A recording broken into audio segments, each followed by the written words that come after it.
My name is Alexander Kabbaz. I'm a men's custom shirt maker, and I've been doing it for 30 years. I think the most obvious ingredient of what I do, aside from time and caring, is the fabric, because that's what you see, and that's what's made into the shape of a shirt. When you look from a distance, you're not getting into details. You're basically seeing that's a solid color blue, or that's a red stripe, or it's a pattern. It looks nice, doesn't look nice, I hate it, I love it. But when you get down to the nitty-gritty of the fabric, what's important to us is not only the pattern, it's also the quality. The fabric that we use only comes from 3 mills and only comes from 2 countries. It comes from Italy and it comes from Switzerland. To make a top quality shirt fabric, in most shirts, when you put them in the washing machine and then in the dryer, you're eventually going to find something in the collar called pills, and you're going to just pull them off and keep on going with your life. That's because cotton, when it's spun into a yarn, is a fiber that is easily abradable. In the top quality fabrics, they take 2 yarns and wrap them together into one, and what that actually does is it takes and it locks those fibers together so that they can't escape into pills. That is how the top quality shirt fabrics become fabrics that last a long time. In order to get an idea of what fabric quality relates to when it comes to what you can see in a store, if you were to go to, let's take a Walmart, okay, and you were to go in and buy a Walmart brand shirt, what you're talking about are, what you're buying is a shirt that is made from fabric which is constructed of yarns called 30s singles, in contrast to 200s 2-ply. When you're talking about 30 singles, you're talking about a yarn and there's only one of them, so it can abrade, not something that's locked together in the 2x2. The best quality shirts start at around 100s. As the number goes up, the yarn gets thinner. Above 100s, most of the fabrics are made 2-ply, and the closer you get to 200s, you're getting into fabrics that are really, really, really finely made. The availability of these high-quality fabrics actually came about due to technological innovations. As we were talking about the science of shirt making, there's also a science of fabric making. 30 years ago, somebody invented something called an air shuttle. Now, what does an air shuttle have to do with making shirts? You notice how small that yarn I was using? In the old days, the yarns that go this way were like this, and a piece of wood with a spool of thread in it would go back and forth, just like this, and that was how the yarn was woven. Well, that spool, that mechanical wooden, called a shuttle, was too rough and tumble to be able to handle these very, very fine yarns. Somebody figured out in Germany how they could take and shoot that yarn through on a jet of air, and so the air shuttle was invented, and that's how since about the early 1980s they've been making higher and higher quality fabrics.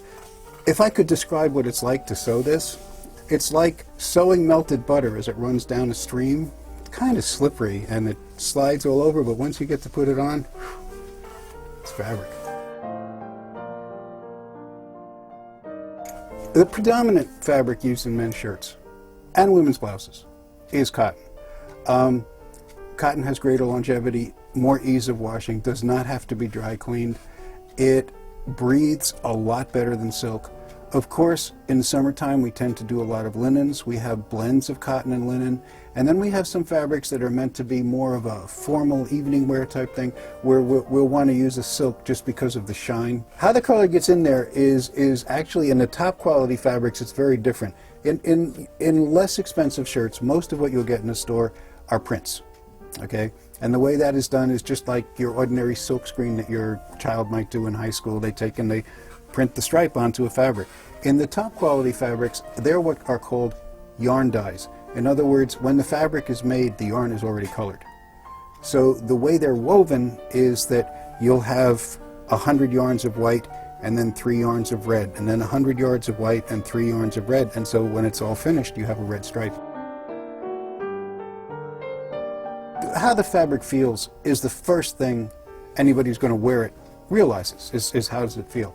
One of the things that we realize is how long is it going to last? Is it going to shrink? Does it have what we call a high degree of dimensional stability? And if you recall, when I compared something to melted butter going down the stream, that doesn't sound very dimensionally stable. Okay? It may feel very nice, but it won't necessarily have the same shape at the end of the day as it does at the beginning. So I might have to offer the client a choice. You know, you want to feel nice? Are you a hedonist, or are you somebody who's really, really caring that your shirt is not wrinkled at the end of the day, take your choice. When you go to buy shirt fabrics, another thing you're going to have to pay attention to is the type of fabric. There are broadcloths, there are poplins, there are voiles, which are the semi-transparent fabrics, there are Oxford, which is your traditional Oxford cloth button-down fabric that is basically a shirt worn in academia, and there are other more esoteric types of shirts, such as meshes that are nice in the summer, linen cotton blends that generally look meshy and are slubby. So you also have to pay attention to not just the quality, but what type of fabric you're using. We have a rule, a policy, rule, whatever you want to call it, that we followed now ever since I started. And that policy is, if you can do it just as good, more quickly, that's fine. If you can do it better, at the same speed, that's fine. If you can do it better and it takes more time, time is what we've got, okay? And making the shirts better is what we've always striven to do. I want to tell you a little story about my grandmother and the influence that she had over the beginning of my shirt making. She was sponsored to come over to the United States for two things, her painting and her textile designs. And one of the things she continued to do when she got here was to design textiles and use them to make costumes, which is what she did right here in this room, and that's how I started to learn sewing when I was 5 years old. This room was also her art studio. So all that influence came into this. It's obviously an art because the final product of it is style. But when you think about it carefully, that style doesn't come about in a vacuum. That style comes about because somebody invented, how am I going to put it together? I went to school at Stony Brook for engineering, and I took that with the growing up here with my grandmother with the art and tried to combine them into a product that is both aesthetically pleasing, unique, and as physically functional as it needs to be. It basically involves staying with the old traditional methods that have been used pretty much since the beginning of the 1900s, while bringing in some of the technological advantages that have come to the fore with the advent of plastics and plastics technology. Some of the chemistry technology has aided us in making shirts. And in that respect, the product that you can get from us today is, hopefully, better than the product you could get in 1919, but still holds to the same traditional old-fashioned methods of looking at every stitch, making sure that what you're doing is precise, clean, and cut the way it's supposed to be. In the first place, the shirt has to be made from the best fabrics. The best fabrics are exclusively from Europe. The stitching on the shirt has to be held to a standard which, for example, if you go into a store and buy I won't say a particular brand, you would find that the stitching on the collar is done at a rate of 6 stitches in every inch. If you would come to this collar and count the stitches, there's 30 in an inch. So the stitching quality is important. The fabric quality is important. In terms of the quality directed at the individual person who's wearing it, the most important part of the quality is the fit. And when I say fit, I'm not only speaking physically. Fit is also something that has to do with style and appropriateness for the person who's wearing it. The whole quality of the shirt is an encompassing of all of those subjects, getting the physical quality right, the appropriateness right, and also, finally, making sure that it is something that the final wearer is comfortable wearing. The ideal to that is you put it on and forget you're wearing it. When you discuss hand making of shirts, there are multiple kinds of hand making. There's the old-fashioned hand making where a woman would be sitting in her home, being a, quote, dutiful housewife, unquote, and making her husband shirts. And those she would have to do with a sewing needle and put every single piece of the shirt together. More modern shirt making, starting in the first half of the 19th century, was done with the use of hands and machinery. The purpose of the machinery is to put in the stitch. The purpose of the hands is to make sure the fabric is exactly doing what it's supposed to do. In other words, if you're stretching it, it's in a place you're supposed to stretch it. If you're shirring it together and pushing one piece against the other, it's in a place where you're supposed to be doing that. The advantage of combining hands with sewing machines is that instead of working with only 2 hands, now I have 4. whether you know it or not, my knee is controlling the what's called the foot of the sewing machine that holds the fabric down. My feet are controlling the needle that goes up and down, and my hands are working with the fabric. So instead of being a two-handed person, all of a sudden I have the advantage of having four hands. When you're hand making a shirt using a sewing needle and your hands, you're trying to use your knee to balance. You're trying to use your underarm to hold part of the shirt, and basically you end up in a crooked position trying to do something which is supposed to be accurate.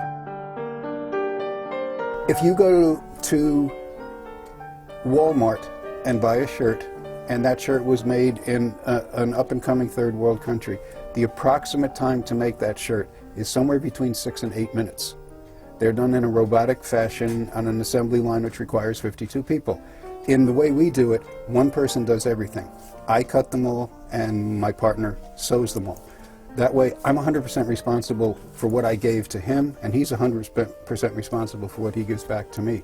That process, when making an average shirt of ours, takes somewhere between 9 and 12 hours. Okay, so 6 minutes, 12 hours. The pride we put into our shirts is that 11-hour and 54-minute difference. When people ask me what is my function in the process of making shirts, I tell them, yes, I buy the fabric, yes, that's important, I make sure it's good, yes, I'm responsible for the quality. The most important function I have in the process is to take your three-dimensional concept of what it is you want something to look like, turn it into 2 dimensions, and bring it back into being 3 dimensions.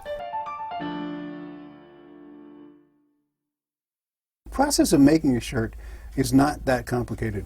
There are basically 24 parts in a shirt that doesn't have a pocket, 25 if it does, and the process of making the parts fit together is not hard. The process of making the parts fit a person, that's hard. The first thing we do to make a shirt is we take measurements. It's an extensive series of measurements, approximately 37 of them. Most shirts are made based on 2 measurements, which is the size of your neck and the length of your sleeve. Once we have those measurements, we use various formulas, proprietary ideas, things learned over the years to take those measurements and convert them into a 2-dimensional model of a person, which consists of a front, a back, a sleeve, and then a whole lot of special extra parts like collars and cuffs, which that's where you really start to get into style. Once we've converted the measurements into a pattern, now we have a flat 2-dimensional object. The process from there on is basically pretty rote. We'll cut that into a shirt, take the shirt to the person who's going to wear it, put them on it, see how we did. You know, it's a lottery. Did we do good the first time? If we did well the first time, then we'll take and make basic improvements to that. Once that first shirt fitting is done, we then have a good grasp on how well that pattern conforms to the person, and from there we start to take it into, okay, we need to add a little 1/4 of an inch here, the sleeve was a 1/2 inch too long, we must shorten it.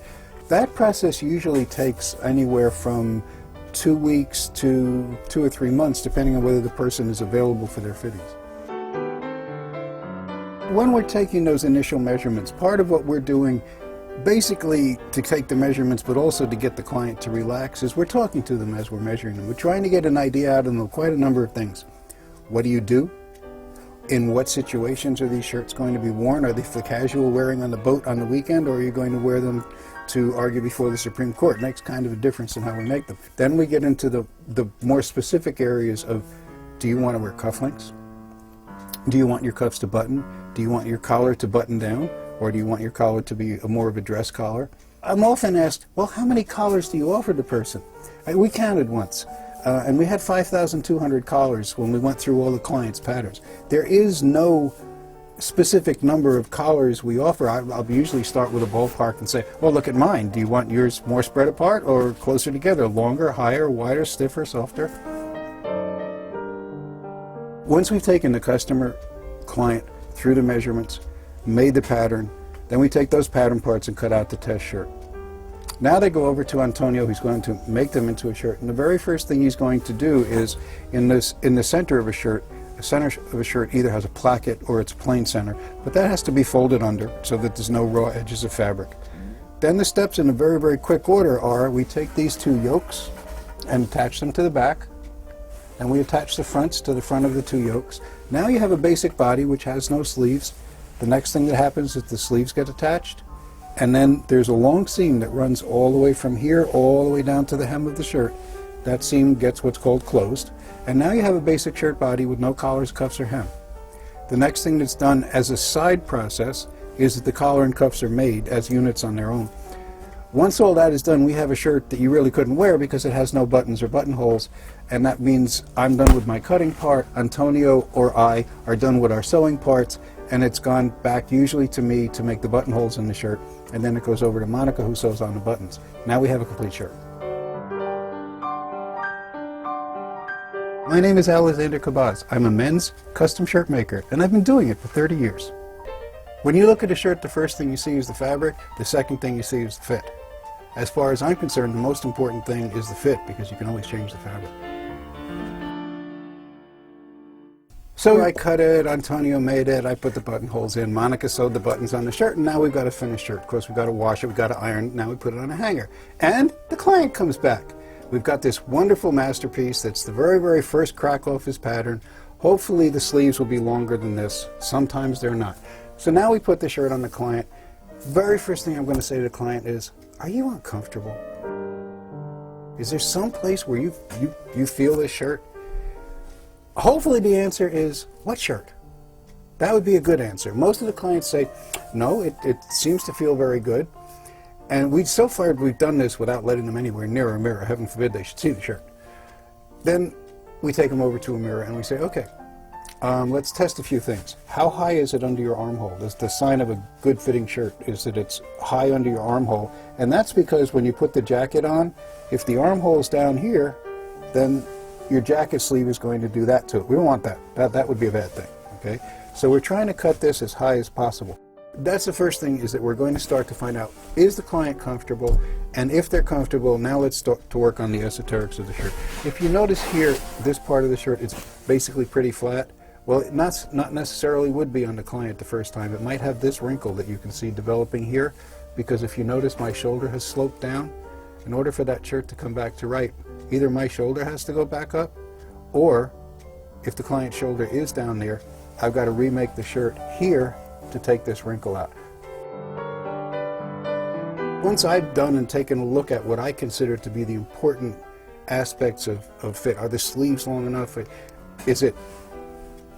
Are you seeing this in the shirt? You know, those are all not good things. So once I get those fixed, then we start to get into client preferences. If you don't mind, I have a little prop here that I want to use. Say, for example, we put this on the client, okay? And he looked at it, and he had originally told me he wanted a pointed fashion point collar, but he lied. He didn't know what he wanted. What he wanted was a shirt with a spread collar. So I'm going to take my pen, and I'm going to draw on that, and I'm actually, believe it or not, I'm going to take a pair of scissors and cut those off and let him again look at it in the mirror. He first thought that he wanted to have a cuff that had one button, but I happened to bring with me a 3-button shirt the day that I put this fitting sample on him, and so he decided, well, it might be nice to have the cuff with 3 buttons, so I'm going to make that change. Once we get all those things out of the way, it's right back to square one. We take the pattern, and we're going to tape on some additional pieces of fabric, and we're going to take the collar pattern and cut off those fashion points that he thought he wanted, but then he found out he didn't want. We're going to go through the whole thing again. When we originally have our discussion with the client, one of the things we're talking about is fullness. One of the things we're not talking about is drape. How the shirt fits in terms of the amount of fabric greater than the size of the body is something the client really has the right to determine, because they know whether or not they want the shirt constricting or very, very loose. That's the client's job to tell me that. If they don't know how to tell me, I will eventually get it out of them. So in that respect, whether the shirt is right or not is completely determined by the client's preferences. However, whether the shirt is laying properly on the body is not the responsibility of the client. It is my responsibility to make sure that the angles of the human body that are covered by the shirt are the same angles that are built into the shirt. Normally the second edition of the pattern is good enough that what we're going to ask them to do is, please take this shirt, wear it to the office for a day, get a good idea of, is everything really the way you want, and get it laundered by your laundry. Then when you've worn it for a day, had it laundered, then I'm going to see you again. I'm going to make a few more minute adjustments. Every time you order shirts for the first few years, I want to see you in the shirt you liked the most and the shirt you hated the most before I go forward. And that's pretty much how we go through the fit and trim part. It's an evolving process that lasts many years. Probably the most diverse group of well-to-do people in the world. They don't really fall into a mold. I've got conductors, authors, entrepreneurs, lawyers, politicians.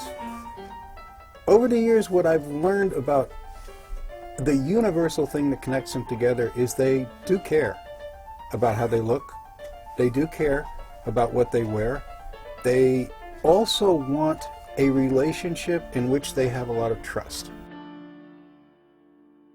Aside from the fact that we're talking about the shirts being expensive and they're entrusting their money and hopefully getting something in return for it, they want to know that when they put on the shirt that they got from me, it's right.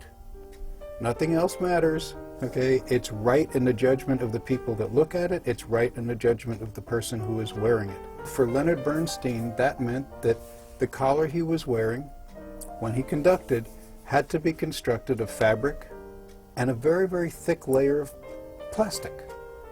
Why? Because he perspired a lot, because he was a very animated conductor, and the sweat would just drip down, and a collar that was only fabric would literally fall over. So we invented that. We invented how to take a piece of plastic and put it inside Leonard Bernstein's collar. Most people think, well, it's all Fortune 500 executives, and it's not really. We have a few, but it's mostly entrepreneurs who have advanced in their businesses to a point where all of a sudden their business is working, and now, what am I going to do with the money? I've got to go have some fun. Well, some fun is cars, cameras, and clothes. Okay, so we're the clothes niche. And at first it's, well, I better be going to the office looking great, and then, gee, there's weekends too. And so it develops to a point where in the average client's pattern envelope, we'll have a casual shirt, a dress shirt, a pointed collar, a button-down collar, a shirt meant to be worn outside their pants, a pattern for linen shirts, a pattern for wearing on a boat. I've got a couple of clients that fly their own planes for whom I make pilot shirts. The one thing I have to say about the majority of my clients at this point in my career is I think they enjoy me. I really enjoy them. Very, very diverse, interesting, thinking group of 92% men and 8% women. And that's where it's come to. It's enjoyable. It generally starts, in my particular case, in the mid to late 30s. I don't have many clients in their 20s, very simply because they're not experienced enough with trying enough different kinds of clothes to realize that what they want is custom made or bespoke, that what they want is a certain level of that. I generally advise people who come to me and say, I've worn ready-made shirts my whole life, I would like now to get some custom-made shirts. I usually refuse. Why? It doesn't really behoove somebody to start with what we hope is one of the top quality makers in the world. It behooves them to start with a less expensive, more basic maker, make the mistakes that they're inevitably going to make, because the first time client's always going to buy that red shirt that they're never going to wear except on the weekend. Make the mistakes at a more economic and basic level, and then work their way up. My average client is with me for 20 to 22, 23 years during their career, and then for as long as they live after that, much less frequently and usually much differently. The cotton blue Oxford button-down is replaced by the pink and white striped linen casual shirt. The universal thing that applies to all of this is, once they've decided that this absolutely ridiculously priced shirt maker is the one that they want, when they get it, it damn well better be right. If it's not, I'm going to hear about it. And I'll probably not just hear about it from one. I'm going to hear about it also from the person who sent him to me, and the person who sent him to me, etc., etc., etc. Most people think that the fun I have is because of the people who I'm making shirts for. Yes, I very much enjoy them, and yes, some of them have become friends, some of them even close friends. I think what I enjoy the most is that if you were an artist and you painted an oil painting and one day you got to see it hanging up at the Met, you'd be thrilled, okay? Think about it. When a whole group of people get up in the morning, go into their closets, before they've had their coffee, before they've even got their underwear on, the first thing they see is my name, okay? And then they take this little piece of art and they decorate themselves with it. And I very pleasantly think of 400 or 500 or 600 people going out every morning wearing my art and showing it to the world. My name is Alexander Kabbaz. I'm a men's custom shirt maker, and I've been doing it for 30 years.